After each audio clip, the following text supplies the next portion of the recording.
We ended up splitting this episode into two because it turned out we can just rabbit on about comics and films. Who knew? So this is part two of the Valkyries 2020 roundup. So this one we're going to talk about games and television shows. So I'm going to probably take the helm with games, and Georgie's going to take the helm with the telly shows. Yeah. So where shall we start? I feel like 2020 has been a year where a whole year. This has been a whole year. I think it's been 6 years.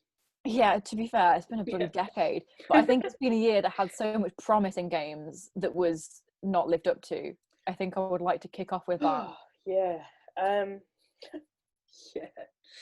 I'll chip in with some random yes. Thank you. I like that. It's been a year. It's been a year. Yeah, it's been a year where there's been like incredible highs for the video game industry and some real bad lows, like bad lows. And it's really hard because that's the industry that I really love. Like out of all of these industries, like film is the second, but like video games is like my original love. And the industry that like I'm basing, wanting to base my life on. So it's hard to see it really like shit. Like a lot of it is like really shit. So it's been a really hit and miss year.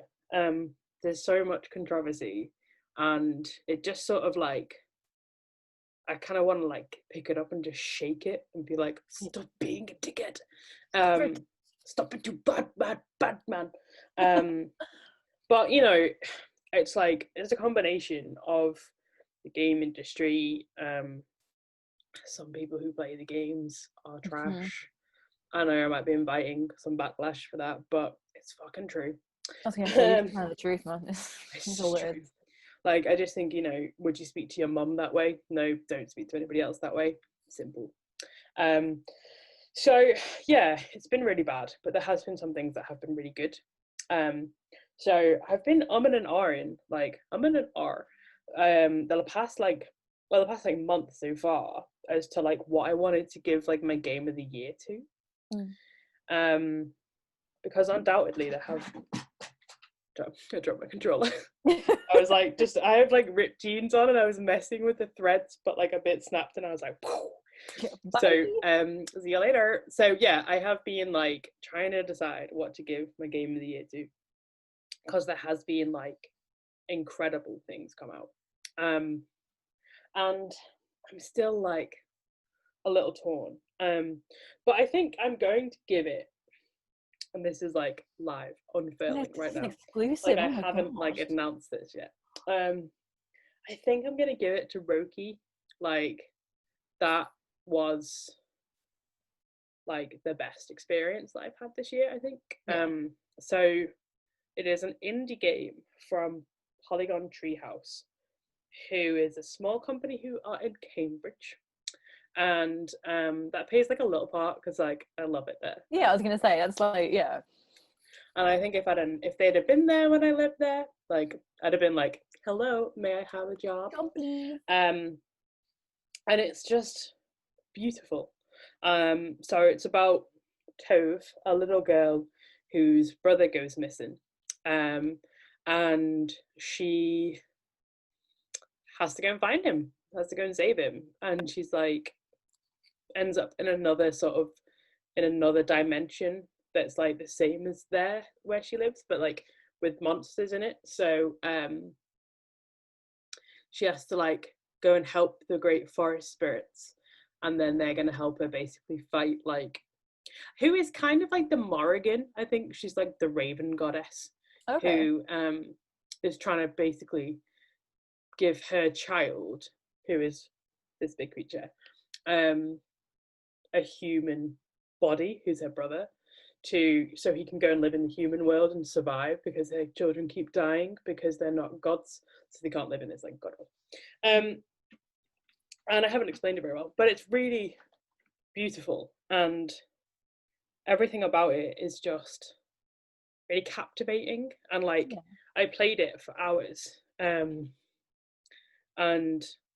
really just enjoyed like being in the world. Like, the puzzles are hard, which I really liked. They are tricky, and it's just beautiful. Like, it's a beautiful game about family and like perseverance and bravery, and it's kind of everything that a game should be about and should be, and made under the conditions that it should be made under. Very important for the rest of the year. So I really liked it, and I think there's going to be some huge things that come up from out that studio, which was founded by like 2 ex PlayStation devs, so they're like a really strong team. And I feel confident in my choice. Yeah, it sounds great. I loved it. I really did. And to be honest, when I reviewed it, which was back in June, I was like, this is probably my game of the year. Yeah, even then, so the next thing then is Hades. So Röki was nominated alongside Hades and a few other games for Indie Game of the Year in maybe Eurogamer's poll, or maybe someone like that. Quite a big outlet. And they lost to Hades. And Hades just got named Polygon's Game of the Year, which is another small studio working the way a studio should work, full of respect. I think it's like a roguelike sort of dungeon crawler-esque game, and which isn't my jam at all. But I've made the decision this morning to buy it after this recording, because holy shit, the art style is just so my jam. So there's just like beautiful gods like doing their godly things, and you're fighting to get out of hell, and you have to go and fight the big Hades daddy boss. So I'm gonna pick it up, and I will send you some pictures, because you're gonna love it. I can imagine it's gonna be your little anime jam. Amazing. So I'm gonna pick that up. So obviously this year, one of the highs and lows was the new consoles. So the PS5 and the Xbox Series X1, XSL. Isn't that Elon Musk's kid? I was just going to say, it sounds like Elon Musk's kid. Whatever the Xbox was, came out, and the Xbox launch was fine. Everybody was like, yep, great, got my Xbox. The PS5 launch was a shit show. We obviously got ours on day one, and we did a little awkward unboxing featuring Parsnip the cat. And that obviously, it's like a beautiful piece of kit. But it's, the whole launch was like really tainted by like the scalpers picking them up, so no one can get one, and how hard it is to get one, and that whole thing is just a shame, because it's like everybody should be enjoying it together, and it was just like a few people. So that was a shame. But like, hopefully, as things start to simmer and you get like into the new year, it'll be easier for people to just be able to like buy it off a shelf. And it is amazing, but it's not without its problems, I guess. There was a few issues when people were first sort of booting everything up, and you couldn't put it in rest mode, for example. I've had like no real problems. I have to say, everything's been fine with mine, which is more than we can say about Cyberpunk 2077. So I don't want to talk about it like too much, because it's a whole thing in itself, and we said we weren't really going to talk about the lows because it's been bad enough. But that is a shame. That is a bad call, a bad decision, a bad response from certain corners of the gamer community, and just, not a good time. So they're offering refunds, Yeah, they pulled it from the store and everything, haven't they? Yeah, they've pulled it from the PlayStation Store. I'm not gonna like call for a refund on ours. Like, yeah, it's fine. It's just one of those things where we'll probably play it through. Yeah, it's frustrating that it crashes out every now and then, and there are issues with it, but like, we've played games before that have been a similar level of buggy. So it's one of those things that shouldn't be accepted as widely as it was. I mean, it's not that accepted right now, but it's not like this is the first time this has ever happened.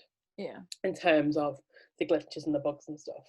Yeah. So it's one of those things where like it's a bit disappointing, because The Witcher 3 is like my all-time favorite game, and for this to then happen, I sort of feel a bit like I've been moderately let down by the company, but not by like the dev team. Like, this is it. The way they're getting, that's disgusting. Like, they've done their jobs.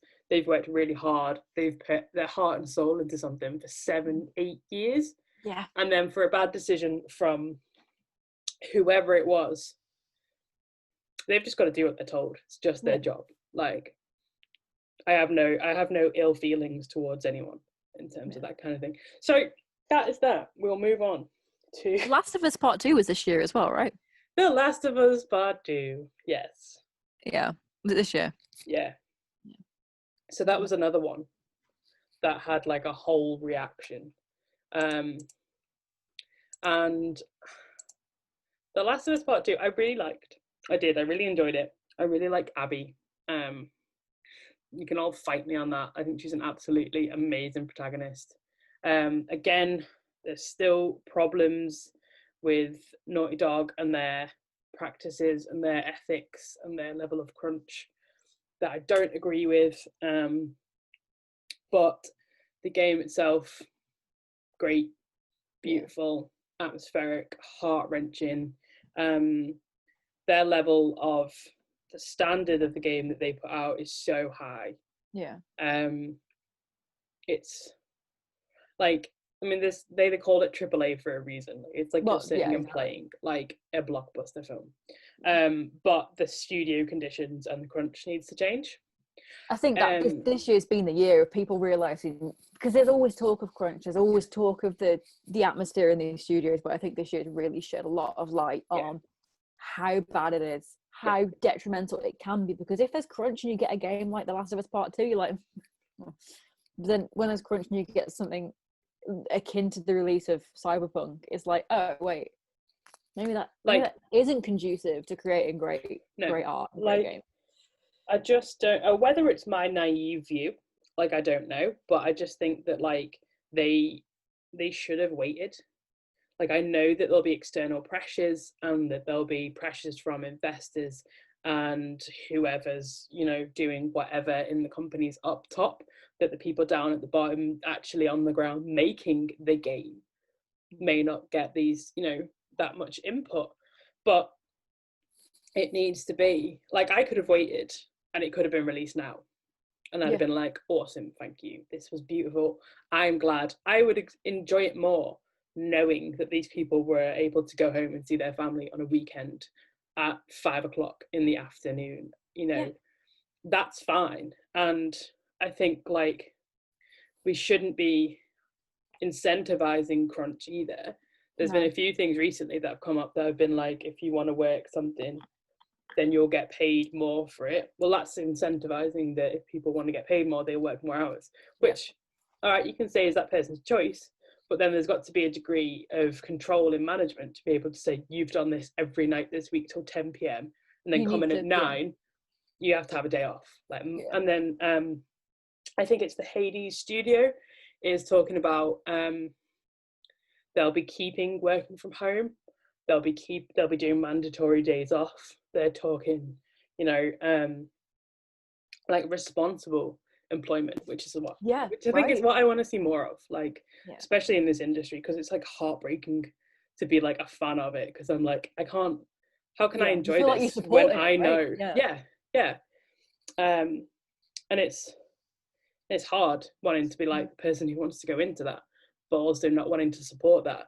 But yeah, I think if we holding these studios accountable is one thing, but death threats to devs is an entirely different thing. It's just disgusting. It is. There is and never absolutely a reason for somebody to speak that way to another human being. No, absolutely not. And like that kind of thing I will not like tolerate, like, ever. If that ever comes up on our timeline, like, no, not a fan. No. Yeah, so that's my rant about ethics in the video game industry. It's such a pertinent thing this year, though. Yes. The whole crunch debate, well, it's not even a debate, the whole crunch discourse, the fact that people just think, oh, you know, DLCs, patches, all that stuff, that's just normal, we can release something. Don't mind, like, I don't mind a bit of a patch if you suddenly realise, 6 months down the line, everybody's always working, they're always developing these things to make them a bit better or make them run a bit smoother, or I just think if you want to update it, that's fine, but it cannot come at the cost of these people's like health and well-being. Yeah. And there's no Cyberpunk shouldn't have been out till next year. No. Like, it should have waited, and I know that they wanted to get the holiday sales, like, it's a huge game. They reckon they've made their money back within like 24 hours. Jesus Not anymore. Not now that they've refunded everybody. Wow, yeah, too right. And if they've already dispersed the money that they made the first week, like, their shares have like dropped hugely. And I think they're going to have to really like have a look at the way that they've run things. And I'm not talking devs, I'm not talking that kind of thing at all. That's got to be like a management shake-up. Then you've got companies like Bethesda that can just do it over and over and over again. Fucking Bethesda, man. Do you know what I mean? Like, yeah. Why would you stop? Yeah, you come to expect it from them now. Like, I remember getting Fallout 4, and there was a point where you couldn't get in a certain lift because if you did, it may potentially corrupt your game and you can't get it back again. So we were just like, save before you get in the lift. Yeah, right. And it was just a joke, and it's just something that's accepted. And things do happen, and things always come through the net, and there's always got to be a choice between, do we let this sometimes glitch go through that may happen once every 900 playthroughs, or do we fix something else that's happening more than that? And I get that, but I think there is a big discourse, like you say, of holding companies accountable for the products that they create. So if you got a laptop and it didn't work, you wouldn't just put up with it until someone did something that fixed it for you for free. You would take it back to the shop. And that's effectively what is now happening with Cyberpunk. It's a really unique culture, isn't it? Because you just like, I expect it to do this, and there are people that suffer with epilepsy that were like, oh, maybe I just didn't read it properly. I'm like, no, that,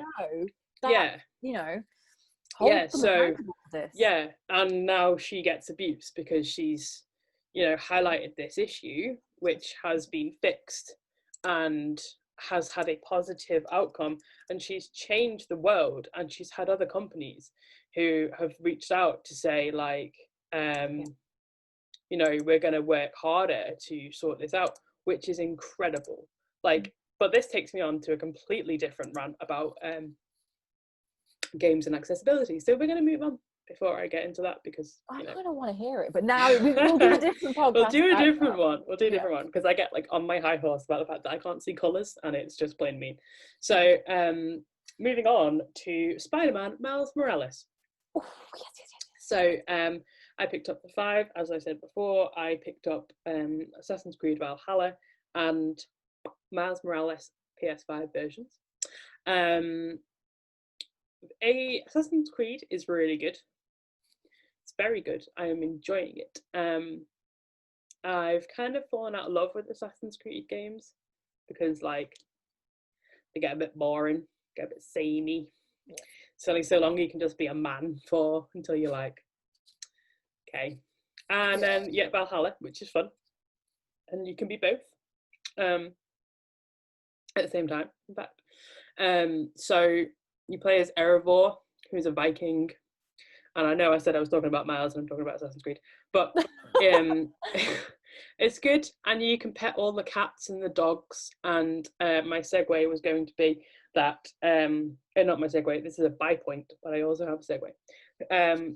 You can ride, I think it's Hattie, Yeah, as like a bit of DLC, as a bit of like an add-on for whichever, because I got the Amazon version.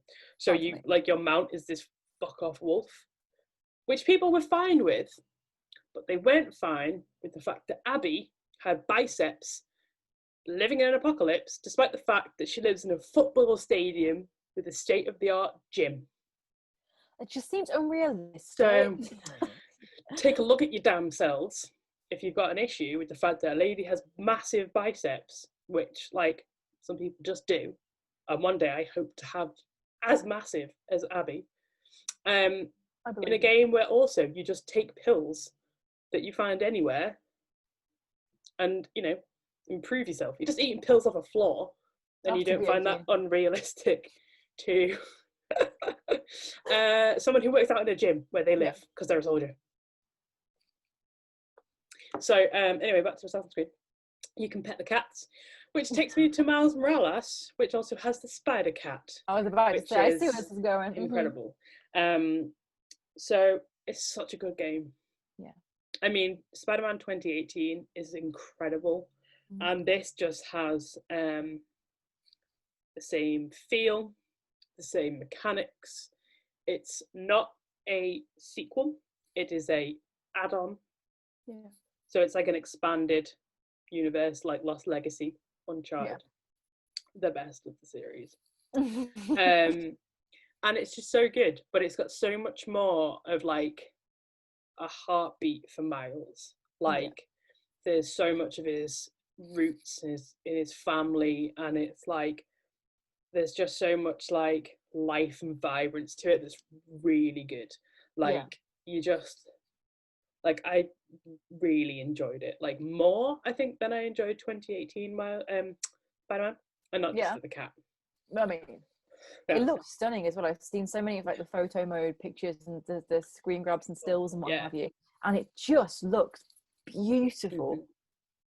Really made use of like, well, this is the thing, so Spider-Man and Miles are PS exclusives, so they're like making their games for this platform, and it shows that they're using like every single bit of that hardware to their advantage. And it was just like, it's such a good time, and the soundtrack is amazing, and the art direction's amazing. The storyline's really good. Like, you just like really invested in these characters that are just trying to do their best. And like Miles is just, he's probably been Spider-Man for about a year, like with under Peter's like guidance, and Peter's now in Europe, so he's like New York's only Spider-Man, and it's beautiful to see like him growing from like not being like that sure of himself to maybe making some mistakes to like becoming like this confident Spider-Man who keeps sort of being like, I'm not Spider-Man, or I'm not the same as that Spider-Man, and like he gets like all the community around him, and they're like, you are our Spider-Man. And I was just like, this is so beautiful. Oh, I'll be like, I love this so much. I was like tearing. I was like for sure tearing up, because I was like, this is beautiful, because it is like he's like got this community behind him, and it's really good. And I think we've got 2 more Peter Parker games in the works, so I'm sure we'll have like more Miles. And there's probably more that I could rap on about, but that I think is probably it for games. It's good to end it on a positive note with that. I mean, considering the year it's been with games, it's nice to know that some good has come out of it, and there's been some kind of you know. And also like Miles is like, he's younger than Peter, and he's got that confidence and arrogance of a teen that I think is really going to resonate with like a lot of people, and where like, you know, your Spider-Man might be Peter Parker, their Spider-Man now could be Miles Morales, like going forward, and it gives like that whole culture change to open up Spider-Man for being this new character, which gives like a whole new thing of like representation, and it just gives someone else like the limelight for a bit, which is cool. anyone can wear the mask. That's it, isn't it? Like, if there's without getting emotional, because we're about to come on TV shows and I'll get plenty emotional. Yes, you will. The fact that there are people, exactly like you said, now there are kids growing up and they see Spider-Man and they think Miles Morales. I'm like, fuck yeah, you do. Yeah. And because there's so much pushback a lot of the time with Marvel, and you know, you've got like Ironheart, you've got Kate Bishop with Hawkeye, you've got, you know, other things like this. Oh, can't pass the mantle on like that. I'm like, no, this is how to do it. Literally can. Effectively. Yeah. You know. Yeah. So yeah, it's a very good point. Yeah. Yeah, and I think like I'll wrap up my games rant. So take us away to TV Town. Cool. So, well, Head's remit is definitely games. Mine's definitely TV, and I can't promise that I won't get emotional. I start every conversation like that, to be fair. Yeah. I think, as I said in the previous episode, quarantine in 2020 has, I think, definitely been the year of comic books and TV. Yeah. So many films are getting pushed to 2021, but TV has had this, I'm reluctant to use the word renaissance, but there's been so much amazing content coming out for TV, be it on streaming platforms or anything like that, and it's been fantastic. So I don't know when this is going to come out, so I'm going to be quite vague in some of these inclusions. Specifically, my number one spot, which will surprise literally no one, goes to my husband's Din Djarin, The Mandalorian. So I'm still emotionally spent from the finale, which was only like a day or two ago. So I don't know. I'm not going to do spoilers. No spoilers here. But there is a lot of discourse around. I'm going to go full Star Wars fan mode now. I'm excited. There's a lot of discourse around this TV show, how it's been handled, and how the finale was handled. And I can't go into it too much without giving away elements of the finale. So what I will say is, I think it is fantastic when there are shows, which we have seen in some of the announcements coming up also, that are completely their own beast from the kind of canonical film series. I love that. I wrote an article about how much I love that. Yeah. I think it's great because Star Wars is such a huge universe, and I love the fact that you get to discover these new characters and these new people independently from the films. I think that is a massive plus. Yeah. And I think it is testament to Dave and John, like they're my friends, Dave Filoni and John Favreau, like I know them personally, for their ability to create 2 seasons of a show that I think everyone will agree has saved Star Wars. I'm not going to get into the discussion about the films because I have some controversial opinions. Oh, drop them! Tell us!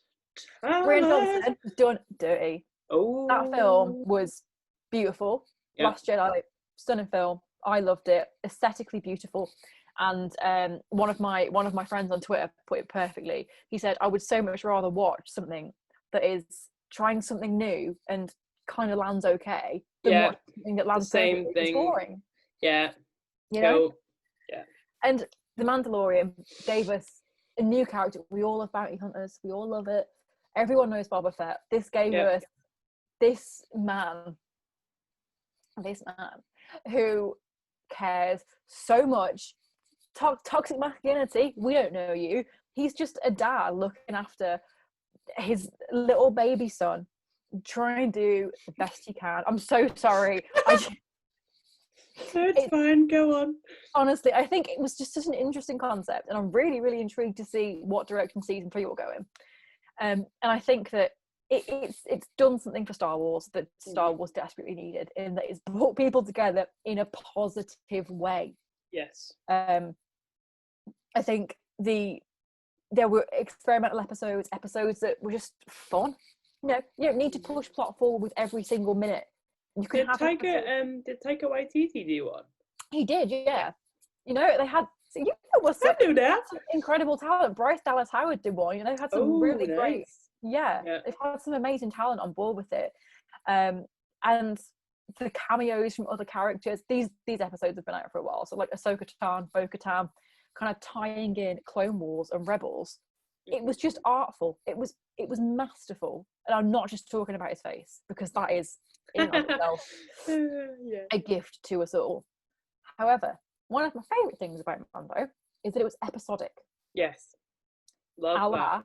Another top of my list, The Boys.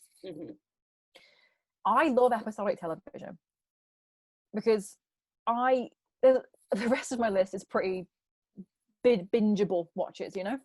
Yeah, episodic is what we grew up with, what we're used to. Like running to the kitchen to get a snack in an advert break, you know. Yeah. And I think like Thursday nights at 9, Supernatural time. Yes, but you wait, we'll get to it. Okay, we will get to it. And I think that with something such a massive IP like Star Wars, going that route, going the episodic route, obviously the episodes, the films, never mind. No, you know what I mean for TV. I think it's great, and The Boys did it as well. I love The Boys. I love season 1, and season 2. I think, again, as you said, for a few things on our list here, incredibly salient and timely. The issues that were raised in the episodes in terms of kind of the white supremacist movement in America, and this kind of idolatry that kind of is very willing to overlook glaring flaws. Very, very poignant, very, very relevant, and as always, executed flawlessly. It's such a great show, and I love how, while it does deviate from the comic books upon which it is based, it does so to the benefit of the TV show. Yeah, I think there's a lot in those comics that you couldn't put on screen. People wouldn't want to see on screen. Yeah, and I think it was done beautifully, and the fact that there's people out there rooting for Homelander, it's a lesson in how to write a good bad guy. Yeah, because coming from Star Wars, where you've got this, in the original trilogy, binary good, binary evil. Yeah, absolutely. Yeah. Now you've got postmodern villains. Like that. I love that moral ambiguity. Literally, people are cheering for him because a good villain is a villain where you don't know what they're going to do next. They could do anything, and he is pure evil. And Anthony Starr is an incredible actor, and he carried it so well. But season 2 was unreal. I'm so excited to see where they go with that as well. So yeah, those 2 are my top 2.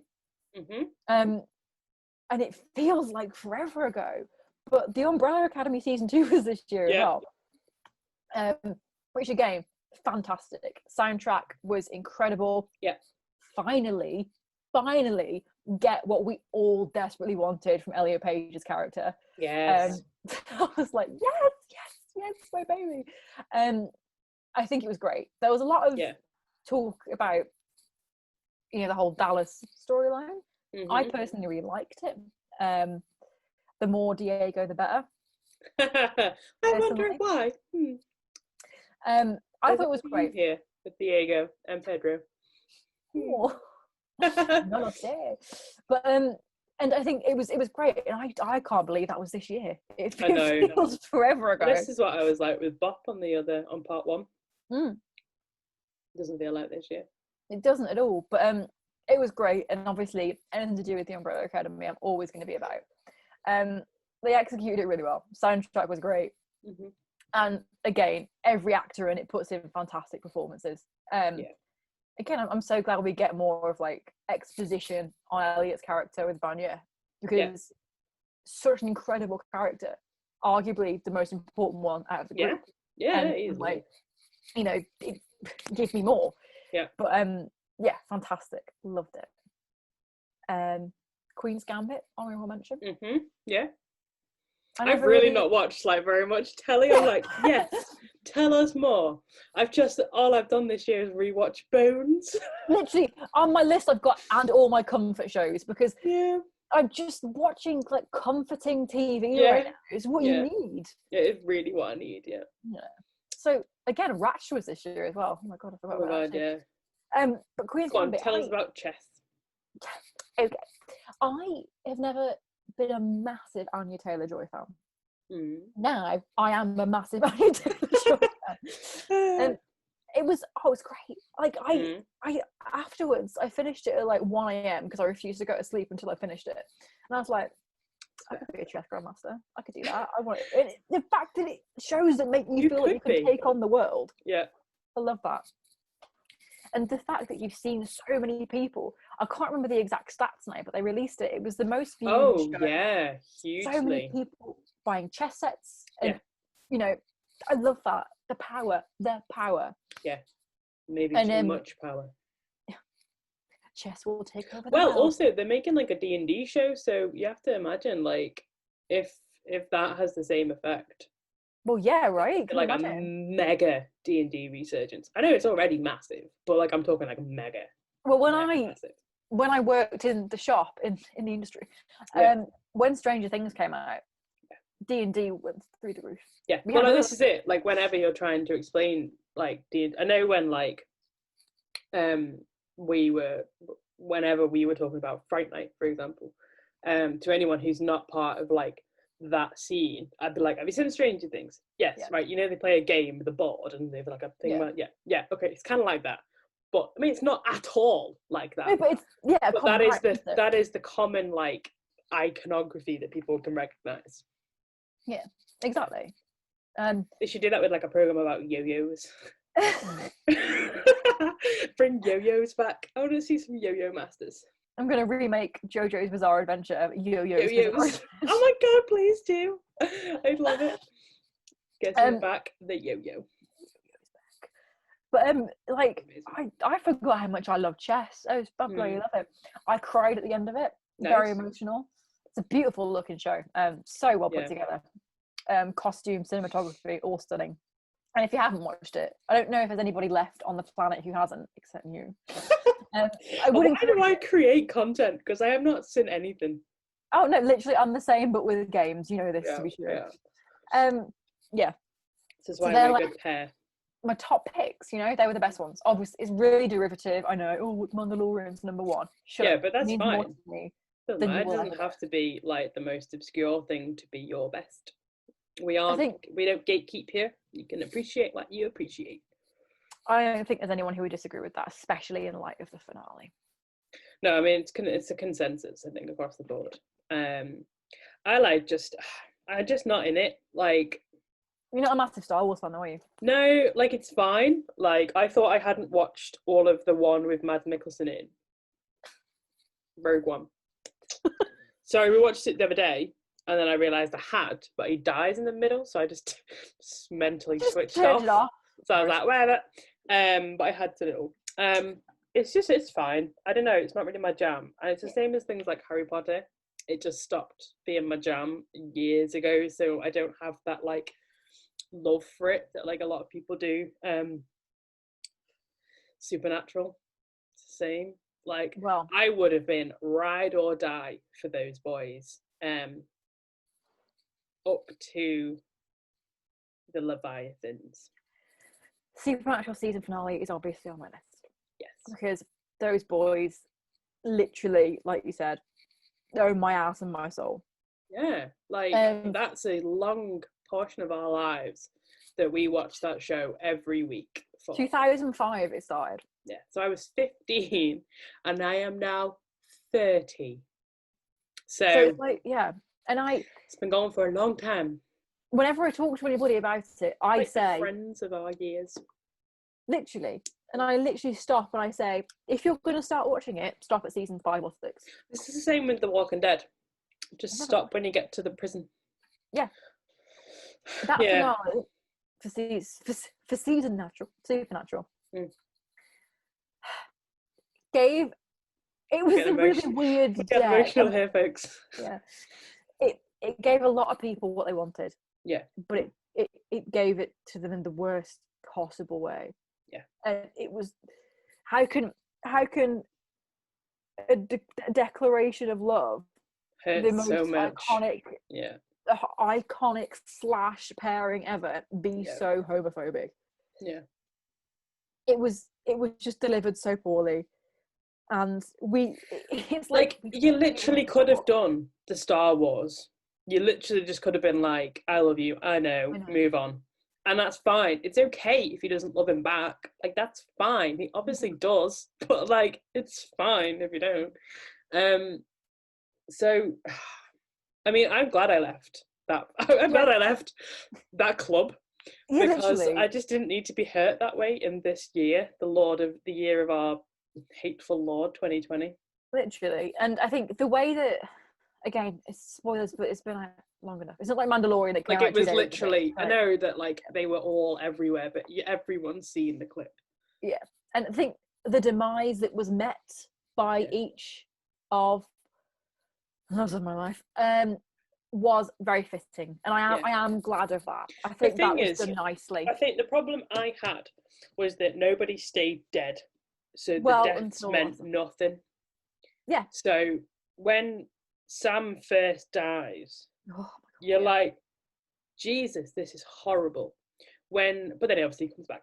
And then when Dean dies, you're like, God, this is horrible, because he's in hell. Yeah, and purgatory for a bit and then hell, or just hell first, hell first. So he comes back and he's a little bit wrong, and that's like great. I know, right? So that's like, yeah, so perfect.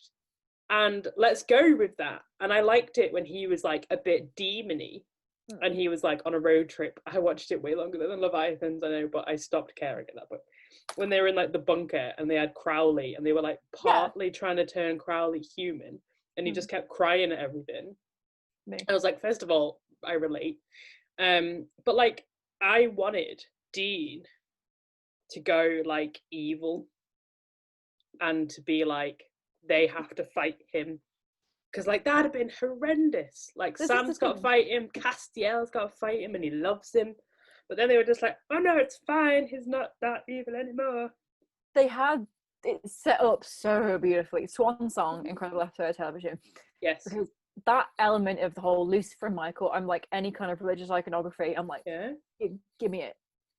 And Soulless Sam, I actually loved that storyline. I thought it was great, because it's just Jared Padalecki being a wronger, and I'm like, okay. But I think the finale, they fumbled it, and then just shat on it. It's like they took some fan service and then went, but we hate you. Yeah. So bye. It's where like Hannibal, which I love, in its 3rd season went like kind of a little bit like off course, and was like a little bit like pandering at the end. I mean, don't get me wrong, I fucking love it, that's my shit, but like that's its end point now. Yeah. So if they like revive it, I'm like, yeah, but you now need to move on. Yeah. So if you're gonna bring that back, you need to bring that back. Hannibal's in prison, Will's dead, and it's Sansa the Lamb's time, for example. Yeah. You can't bring that back, because that doesn't exist in canonical Thomas Harris Hannibal world. Yeah. There are no adventures of the two of them. So, but there was that whole like panting love that the two of them had at each other, that is like, it's not really like, I know this is their version of it, but there's a certain degree of fan service that's put in there that doesn't necessarily like flow with everything else. And I'm not like a massive criticism, because it's fine. But like, Will Graham was like aggressively heterosexual in the books. Yeah. And I love Hugh Dancy as Will Graham. I love him as like my little soft curly hair boy. Right. He's such a sweetie. And that's the thing with Supernatural. From the moment, oh god, she's off again, we hear the phrase, I am the one who gripped you tight and raised you from perdition. I'm like, the line that launched 1,000 ships. Yeah. There's the handprint. Like, it's just... And there's just so much, the looks, what they do for each other. We're going to do a whole show on should have been gay, but was too scared. Back to Star Wars. Yeah. Oh yeah. Come on, you know? Yeah. Jesus Christ. Let them be gay. Ocean's 8. So at least, you know, they were my kind of main things to talk about. And it would be remiss of me if I did not quickly mention before you tell me, because I know you've watched some TV shows that I haven't watched. It would be remiss of me not to mention the king of Lockdown 1, Joe Exotic. I feel like in the moment that we needed something more batshit crazy than the world, that show came to us. Tiger King gave us what we needed. When we all thought, you know, sun's out, this is going to last a month, working from home's cool. Oh, this is rad. And now here we are, 9 months down the line, and I have not worn anything except sweatpants for about probably the same pair for like a month. So, you know, that's my 2020 TV. This is the way. Tell me what you got. So The Alienist season 2, which stars Luke Evans, who I absolutely adore, Daniel Bruhl, and Dakota Fanning, whose name I'd forgotten before. So she plays Sarah Howard, who is like a private investigator, obviously set in a period of time where women were kind of meant to like have babies and be married or like clean shit. So she's like out there just like doing the Lord's work. She's got like a whole team of women who work for her, and they go and like protest the electric chair. That was like a really big point in this season, and all this kind of thing. So it was a really kind of female orientated season, because it involved children, basically, like babies in particular, were getting stolen, and then they would kind of turn up again. What is alive? So the first series, I know we should be laughing about it. It's just sort of like, oh, dead babies. Sorry. So they're put on the case because obviously like this horrible shit's going down, and they first get on the case because a baby's gone missing from the Spanish consulate. So Sarah's hired to sort of have a little look around, see what she can find out. Luke Evans' character still works for the paper. He's like engaged to be married, but there's like a lot of tension still going on between those two little lovebirds. And Laszlo's just doing his thing in his like orphanage that he kind of runs, like psychiatric hospital for these kids. And they all sort of come together, and they obviously like it's a happy ending in the end. But it wasn't as good as the first one. I think because I was sort of more interested in what was going on in the first one. Because I liked the sort of almost Jack the Ripper-esque murderer that was like leaping through town, more so than this one, which was very orientated with like kind of like gangs and that sort of stuff. But it was very, very interesting, and it was like a lot of female screen time, a lot of women just getting shit done. So yeah, it was cool. It was good. It was nice to see them back, and I like that.